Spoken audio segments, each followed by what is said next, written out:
What's up guys, and welcome back to another episode of the Realistic Summer Career Mode. This is episode number 3, and we're starting today's stuff with a bid for Christian Benteke, the former Liverpool and Aston Villa striker from AS Monaco. Not a totally unrealistic destination here, going to Monaco for 5.2 mil, but we did turn it down. The Belgian is 30 years old, and he's still at Selhurst Park for now, so because of that, I would of course be keeping him. And also Deportivo Alaves will bid here for Mateta. Once again, this deal turned down as well. Again, as I mentioned in the last episode and the series opener as well, sales are going to be as realistic as I can make them as the signings too. And right now these players, well, at the time recording this commentary, are still at Selhurst Park, and so because of that they will indeed be staying. So yeah, I'll be keeping these players for now. I did mention in the last episode I'm not against possibly selling a James Tompkins or a MacArthur or a Klein, for example. I wouldn't necessarily be against it, because long term these players won't be here long term because of their age. But I think for the very first season, I want to make sure the players Crystal Palace have in real life are at our disposal as well. I won't be able to have the exact squad, obviously, due to transfer restrictions and so on, but I'll do my best to keep it as realistic as possible. So for now, they will be staying. Even so, first game of today's episode, Huddersfield Town. The Terriers missing out on promotion in the playoff final to Nottingham Forest last season, taking them on in the EFL Cup second round at Selhurst Park. Rotating my entire team for this game here, taking on the Terriers after our win against the Bees. Brentford, our first Premier League win of the season, and we were 2-0 up in the first half as well. Got our first goal for Abrechi Eze, and then Benteke, who just turned a bid down from Monaco, connecting with Nathaniel Klein through ball to make it 2-0. So despite the rotated side 2-0 up, an EFL Cup will of course be my lowest priority in Season 1, no doubt about it. My main aim is just Premier League stability with Palace in Season 1, finish mid-table, hopefully top half. That's my, if I'm being honest, my aim is probably going to be around 8th to 11th in Season 1. That's where I'm targeting. Last year Palace finished in 12th place. I think we're good enough for a top half finish though, but even so, the EFL Cup is not a priority of mine whatsoever. So I rotated my entire side, and whilst the Terriers will get back in the game in the second half, I still felt I'd see this game out. We had a chance to wrap it up in stoppage time too. Ebiowe, obviously the new man in from Derby County, skipping in from the right hand side, rolling it across, and oh my god. Jeffrey Schlupp had the chance to score the dagger with the final kick of the game, and he went closer to the corner flag than the actual goal itself. Didn't matter in the end though. Final score, Palace 2, Huddersfield 1, and there you go. Back-to-back wins for Crystal Palace, and despite fielding a backup side, we are through to the third round of the EFL Cup. Once again though, not one bit fussed. If we go far, if we don't, I don't really mind. Of course, it'll be amazing to get to the Final Four, and possibly even a Wembley appearance in Season 1 as well, but it's not something I'm too concerned about, especially in the first couple of rounds. So yeah, we get through, and that's nice to see, I suppose. And as you'll see, our following game is going to be against Preston in the last 32. So another championship side there, the lads from Deepdale coming to Selhurst Park to take us on. But again, I'll be fielding a weakened side for that game, and whatever happens, happens. Still following that, as you can see, we had a loan offer for Benteke. RC Lons, man, trying to do business with us. Obviously, they tried to sign Milivojevic in the last episode to replace Ducore, who we signed from them. Now they want to take Benteke on a loan. Obviously, that was turned down. And you would have seen as well, as we head into the second game of today's episode here, there was interest from Max Aarons, Espanyol, wanting to take the Norwich defender to the Spanish side. And if you've read the title of today's episode, I think you know who might be coming in very soon. So for the second game of today's episode, West Ham away, the London derbies continuing. 3 London derbies in August to kickstart our Premier League season. We lost at the Bridge, we won our first game at Selhurst Park, and now travelling to the London Stadium to take on David Moyes' West Ham. Last season, of course, dropping to 7th on the final day, going into the Europa Conference League. Last year, they were Europa League semi-finalists, only getting beaten by the eventual winners, Eintracht Frankfurt. So good season under David Moyes last year for West Ham, and now taking them on away from home. Knew this would be a tough one.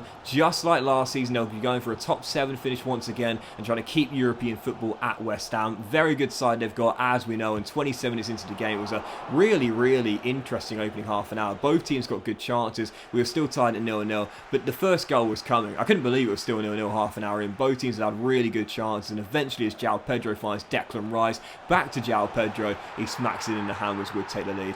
Declan Rice.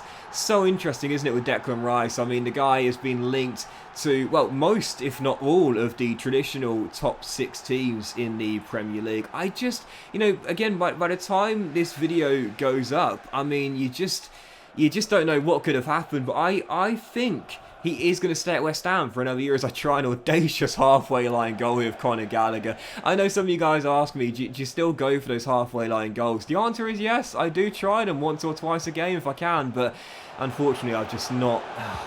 I don't get very close consistently. I have hit the crossbar this season. I've gone reasonably close at times, but I don't think I'll ever do it again. I made it my mission this year in FIFA to get a halfway line goal. I've come very close, smacking the woodwork, but I don't think I'm ever going to do it. Even so, for Declan Rice, I think he's going to stay. I really do. I think he will stay at West Ham. I think he'll stay one more year with the Irons, play in the Europa Conference League. Last year, got into the Europa League semi-finals. Again, got into a top 7 finish. I think he's going to stay at West Ham for another year. And then, I think for the following season, unless West Ham can do a madness and finish in the top 4, I think he'll go. I think if they can pull off an incredible season and qualify for the Champions League, which, don't forget, for a while was a realistic possibility for last season for West Ham. It didn't happen, but it was an outside chance it could have happened midway through the campaign.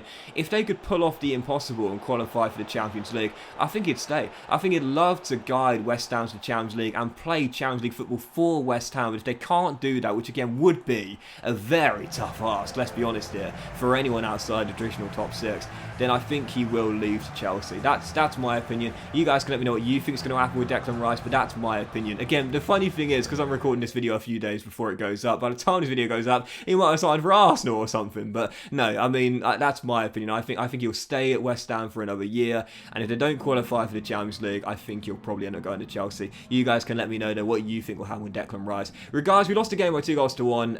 Palafinal scored their second, and whilst we would get a goal through Mateta off the bench, we would lose it. So 2 defeats in 3 to start the season off, both away days as well. And right towards the end of the game, you would have noticed as well, another injury. Tyrick Mitchell, our left back, went down. He broke his toe, and he's done for 3 months, and we probably won't see him again until December time, possibly late December, I would say. So because of that, you notice with Palace, we've got a few fullbacks, but really they're youngsters with not much first team quality. What I'm going to do is I'm going to train Jeffrey Schlupp to left back. I'm loving the position changes here with Crystal Palace, man. Koyate has become a centre-half in this team now, as we know. Doucouré, our new man in, has gone from CM to CDM. Not a big position change there. But now Jeffrey Schlupp, I'm going to convert him to a left wing back initially, and then a left back as well. He's got the stats to play there, though. He's quick. He's got good stamina. Technically, he's pretty decent as well. So, yeah, I think Schlupp could definitely fill in at left back in this team. He's quite a versatile player, isn't he? He spent time playing on the wing. He spent time playing through the middle. I'm going to convert him to left back, though. Now that Mitchell's done for 3 months, I think I need him there for cover, if nothing else. But heading into transfer deadline day, you would have seen around £15 million in the budget, and I did decide to make a new signing, and I kind of spoiled it at the start of today's episode here, but I think you know who it's going to be. Now, I had a few right-backs on the transfer shortlist, and Palace have been linked to a few full-backs here to replace Nathaniel Klein and Joel Ward long term, as they're both in their 30s. Now, there are some rumours, to say the least, that Aaron Wan-Bissaka, who had that big money move from Crystal Palace to Manchester United, might well return. You know, he has struggled a little bit at times at Old Trafford, no doubt about it, but don't forget he is still such a young man. He's underseen a couple of managerial changes, and of course he's got Erik ten Hag to work with now as well for the upcoming season. So I personally would like to see him stay for at least one more year at Old Trafford and see if Erik ten Hag can get the best out of him. And of course, in the save, he's 81 rated, so we're not going to have the money to bring him in Season 1, whilst it might not be too unrealistic. But they have been linked to Max Aarons in the past, and he was one of my targets alongside Jeremy Nakia of Watford as well, who are recently relegated, and also Jayden Bogle. When Bogle was a Derby County right-back before he moved on to Sheffield United, he was talked as possibly going to Crystal Palace. But Max Aarons has been linked a little bit, not heavily so. And Max Aarons is a strange one as well. You know, he's 21 years old now. He spent 2 seasons in the Premier League in the past 3 years with Norwich. They've been relegated both times. And there's always been talk, as such a young fullback, he might get a move to a Premier League side. It's not happened. But when you look at Norwich City, Ben Godfrey moved on from Norwich to Everton. Jamal Lewis moved on from Norwich to Newcastle. And if you want, Emi Buendia moved on from Norwich to Aston Villa. So I don't think it's beyond the realms of possibility for Max Aarons, now relegated with Norwich again, back down to the Championship, to have enough quality to be in the Premier League. Clearly, and signed for a team like Crystal Palace, a mid-table side. If you look at the traditional trend, if you will, of what we've seen over the past few years with the Canaries, Buendia, Lewis, Godfrey, their young crop of talent, they've all gone to mid-table Premier League sides. Newcastle, Everton, and also Aston Villa as well. There has been talk, and the Red Devils have been linked themselves with Max Aarons. Do I think Ten Hag would rather Denzel Dumfries? I guess we'll wait and see. He's been linked to Brentford, another London side as well. But also there have been minor links with Crystal Palace as well as their long-term successors for Joel Ward and also Nathaniel Klein as well. So I don't think that was beyond the realms of possibility there.